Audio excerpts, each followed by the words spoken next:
Hello everyone and welcome back to the new DCC Decoded. I am your host, Bob Fallowfield, and joining me today is the big boss man himself, the publisher of MRH Media, Joe Fugate.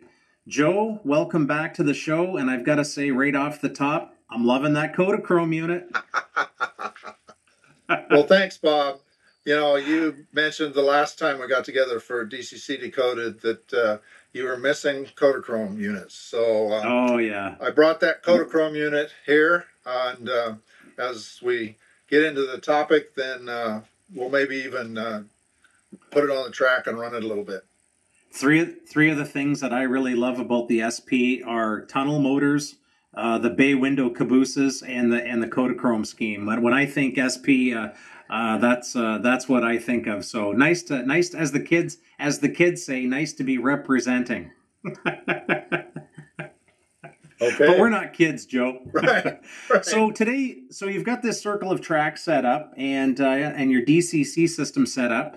And I understand that today we're going to try and demystify a topic that has brought much consternation to many a digital modeler, and that is speed matching. That is, how do we get multiple locomotives to play nicely together?